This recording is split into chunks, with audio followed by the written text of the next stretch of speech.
RedCrest is wrapping up, but this video is just getting started.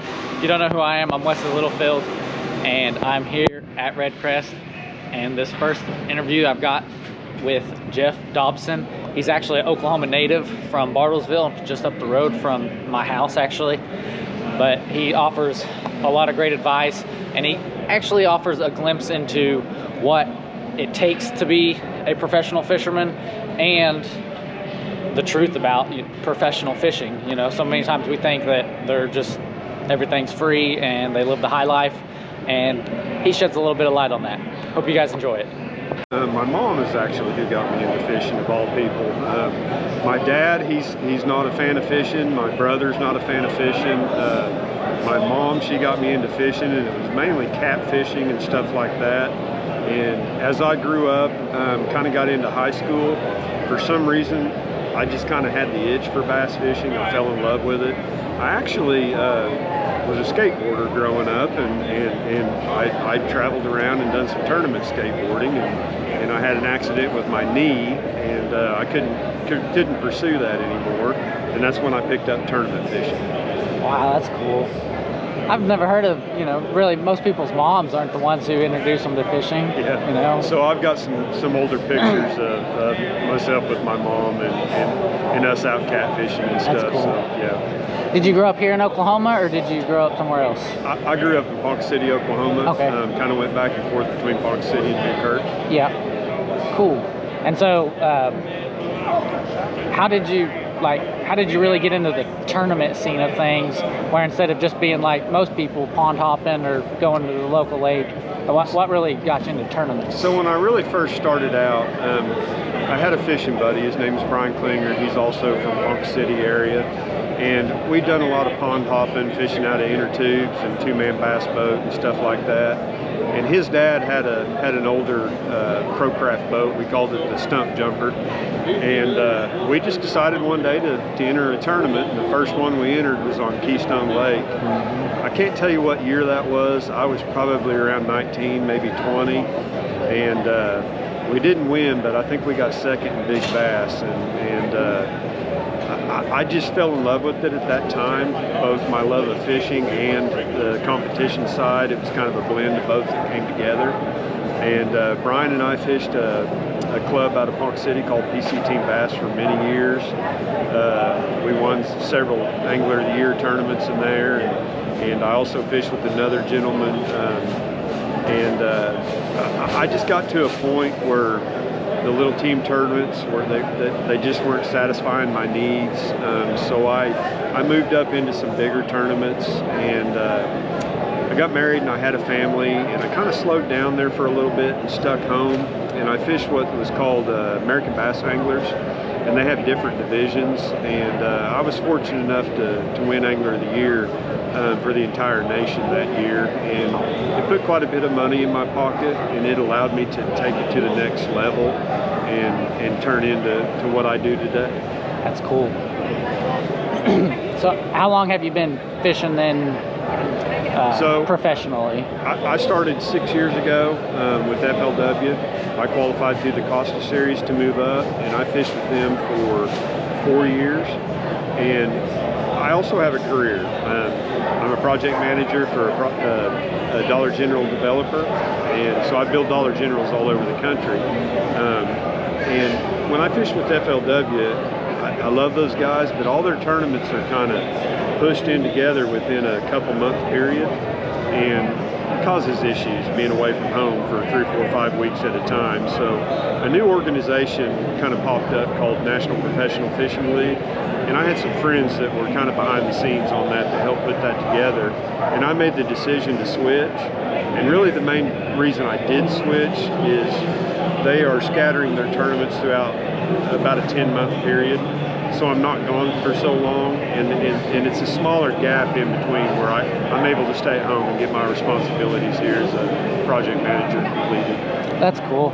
So how many guys professionally do you think actually have 2 jobs, like that consider themselves professional fishermen? 95% of them, to be honest with you.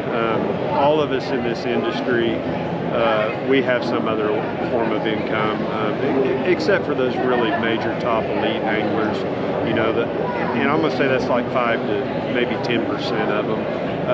Now they may do something in the background, like own a bait company or a rod company, or help manage, you know, some part of that.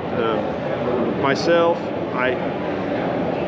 I'm not willing to give up my benefit package, my 401k and my insurance and stuff like that. I'm not going to jeopardize my retirement to chase a dream that I love. I kind of keep those two things separately. You know, my fishing and my business is what it is. It's my income for what I do there. And then I keep my family and my income separate for that reason.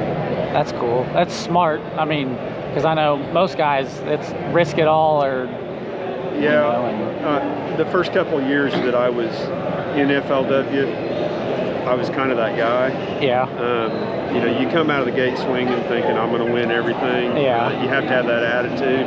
But then you get out there and you face reality. You know, entry fees are super expensive, fuel running all over the country, hotels, it all adds up really quick. And I learned really quick that I had to separate the two. And if I couldn't make enough money through sponsorship and fishing, then I just wasn't going to do it. So I separated the two, didn't want to put my family in jeopardy, and here we are 6 years later, and we're still running hard. That's awesome. You're living your dream, at least. You know, what's your like go-to technique as far as if you have to go and catch fish, you're going to this? Well, that's actually a really tough question. And the reason it is everywhere we go all over the country, not one technique will work. You have to be a very versatile and think outside the box type of angler to be able to be successful. I'm a hardcore power fisherman from Oklahoma. You know, I grew up throwing a jig and a spinnerbait and shallow water power fishing. But I found that when I go up north to Great Lakes, St. Lawrence River, you know, places that have these big, beautiful smallmouth, that I'm really good at it. Finesse type fishing. I don't know why. Up until I fished FLW, I never even known the spinning rod. And then I went up there and did really well in those type of fisheries. So right now, my go-to is a finesse type, you know, outfit. Do what I can do to put some fish in the boat and remain confident. But you know, at the end of the day, my favorite lure is the jig. Is that just because you grew up using it? And... Man, I mean, just any time of year, any body of water you go on, they'll eat a jig.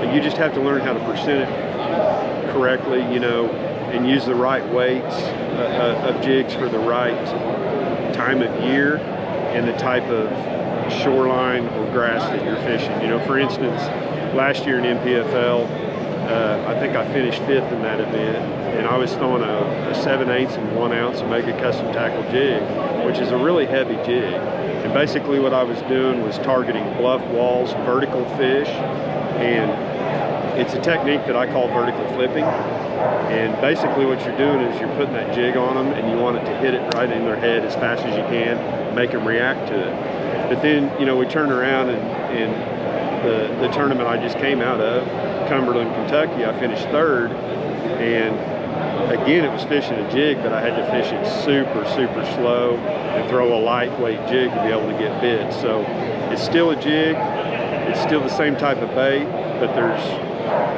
20 different ways to fish it. Give me your process of like breaking down, okay, I know like for the bluff walls you wanted it a heavy jig.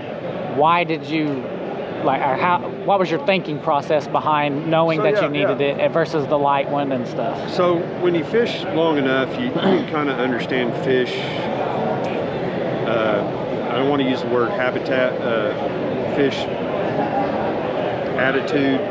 Can't think of the proper word for it, but they get in different moods. Personality, kind of. Well, fall fishing is famous for tough fishing. You know, the fish, they call it fall transitions when lakes are turning over and stuff like that. The fish get in a really negative mood and they just don't want to bite. So what I do is I tie on that heavy jig and I try to target those fish and basically hit them on the head. and that's exactly what I mean by that, is literally hit them on the head and make them react to that bite and eat it. Lowrance Active Target plays a big role in that, because I can pan around on those bluff walls, find where those fish are, and pitch over to them, and that jig just falls really fast and just really makes them react to it. So like then versus us using the lighter jig and the slower fall, what process goes through your mind knowing when to throw one versus the other? So wintertime fishing, cold water, when fish are really lethargic, you want a slow fall, slow moving bait, because they're just not, they're a warm-blooded, creature. So the colder the water, the less they move around and stuff like that. So you just really have to slow down. If you watch some of the video of what I did over at Cumberland, it was just fishing the jig so slow, it's painful. I mean, literally painful to fish it that slow. You're always wanting to hurry up and get to the next spot or the next fish. Wintertime fishing, you can't do that. You'll rule out the fish and won't be able to get any bites during those times. Awesome. I won't take up any more of your time. Last question. Like, one of the best tips for beginners or intermediates, like what's your number one go-to tip as to be a better angler, better bass fisherman? Study. Today's technology, I don't want to mean this in a bad way, but with forward-facing sonar and all the equipment and technology that we have today, A-rigs and stuff like that, we've taken average anglers and made them better anglers. So then the better than average anglers, they have to step it up as well. So it's just a lot of research, know the body of water you're going to, break it down before you get there, utilize all that time that you possibly can so you can practice better, you can practice smarter and more efficient. Awesome. Thank you, Jeff.